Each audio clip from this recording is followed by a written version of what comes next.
Okay, hello everyone. The following video is about three-dimensional geometry.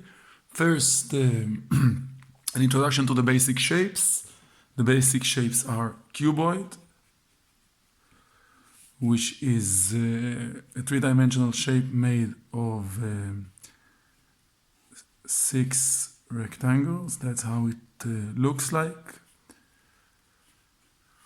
If its length is A, its width is B, and its height is C, its volume will be, of course, A times B times C, and its surface area will be 2 times AB plus AC plus BC, meaning the sum of the 6 rectangles. The second shape is a right pyramid, which can be triangular based or square based, meaning the base can be a square and then the pyramid on top of it, or the base can be a triangle and then the pyramid on top of it. In both cases, the volume is the surface area S of the base times the height, the vertical height. The vertical height divided by 3, where the surface area is the sum of all the areas. In the first case, let's call this 1 and 2. So the area of figure 1 is the 4 times the area of the triangles around it, plus the area of the base, and the area in the second case is the sum of the 3 triangles plus the area of the base. Here the base is a square and here the base is a triangle. The next shape is a right cone, which means the base is circular and then the cone on top of it. The volume is similar to a pyramid. It's the surface of the base times the vertical height divided by 3, where the area is the area around plus, the area is the area around, let's call it area around plus the surface area of the base. The next shape is a cylinder, and that's how it looks like.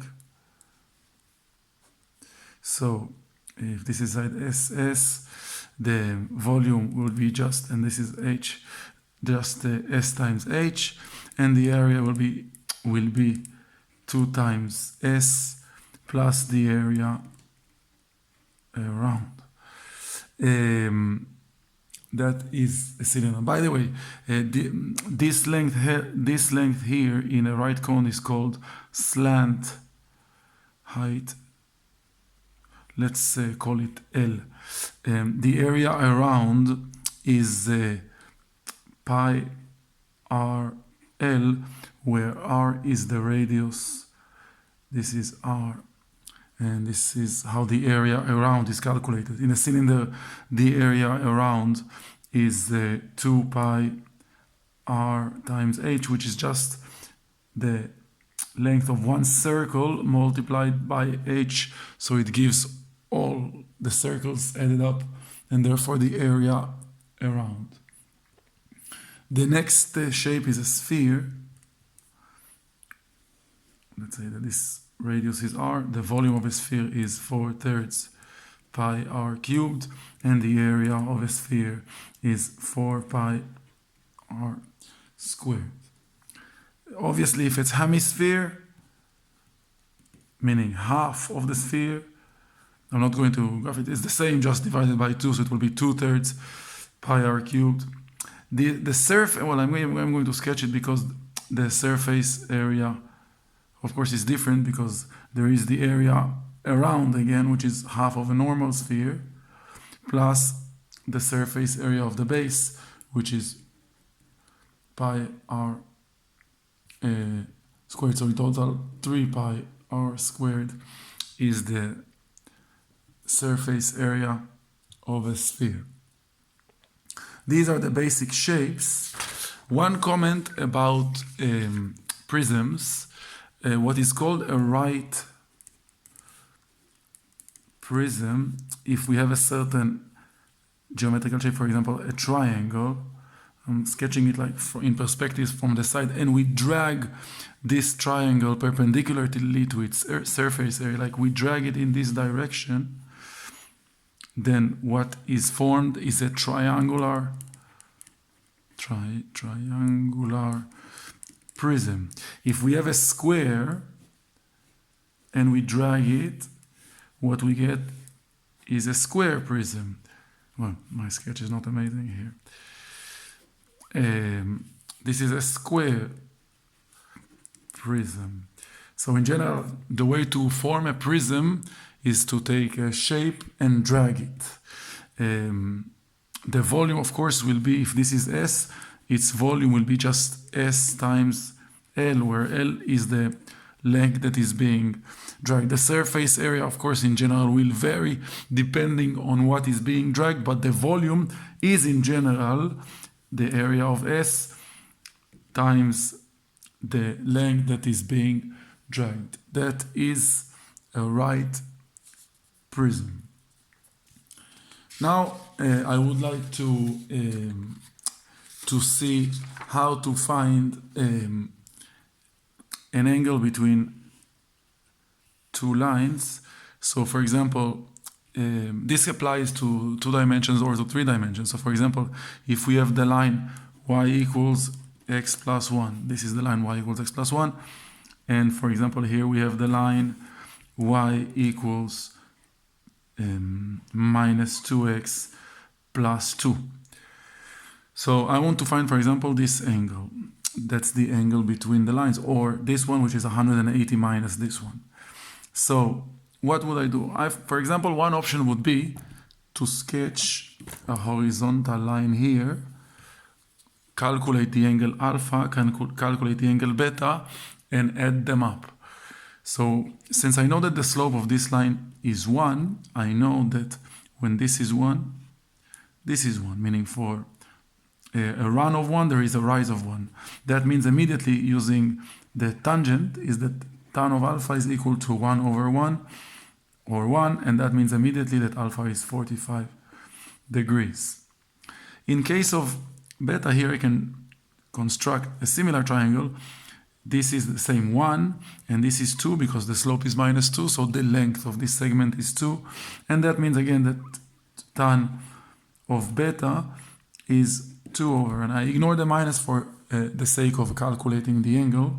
The minus just indicates the line is decreasing. Therefore, beta is arctan of 2, which I have done previously, which is 63.4 degrees. So I found out that this angle is 45, this angle is 63.4. Therefore, the angle between the lines, let's call it delta. So the angle delta between the lines is 45 plus 63.4 degrees, or 108.4 degrees. Obviously, if this angle here is 108.4, this angle here will be 180 minus this one, or 71.6 degrees. This is a general method to calculate the angle between lines. In general, the line with the y equals mx plus b, if you sketch it and you sketch a horizontal line, when this is 1, this is m. Therefore, the angle alpha, the way to find the angle is just tan of alpha is equal to m. In other words, alpha is equal to arctan of m. In the calculator, of course, arctan is written as tan minus 1 of m. That's how you write it in calculator notation. This is how we calculate the angle between two lines. How do we find the angle between a line and a plane? So for example, if we have a cuboid A, B, C, D, E, F, G, H, this cuboid, and I want to find the line between, I want to find the angle between the line that connects B and H, meaning like crosses the cuboid diagonally, and the base, the base which is E, F, G, H, the base, this plane. The way to find the angle is to draw the right angled triangle, this one where this angle here is 90 degrees. In general, the angle between a line and a plane, you have to lower a height. A height is the line, let's call it H. A height is the line that forms an angle of 90 degrees with a surface. So if I have any certain surface and any certain line crossing it, to find the angle, I need to lower a line that forms an angle of 90 degrees, and this angle here, let's call it alpha, is the angle that will give me what I need. So for example, if this is H, I don't know, let us say like that the height is 5 centimeters, that here the side is 3 centimeters, and the length is 6 centimeters. The dimensions, the length of FH can be found using Pythagoras theorem. Simply FH will be the root of 3 squared plus 6 squared using Pythagoras theorem. In other words, FH will be the root of 36 plus 9, that is 45. So FH I found is root of 45, and of course the angle, let's call it alpha, the angle alpha using the tangent, so tan of alpha is equal to the opposite side divided by the adjacent side, which is 5 over root of 45, and here using the calculator, of course, alpha becomes arc tan of 5 over root 45. So this is the general method to find the angle between a line and a plane. You lower a height that forms an angle of 90 degrees, and then you can use right triangle geometry to find the angle.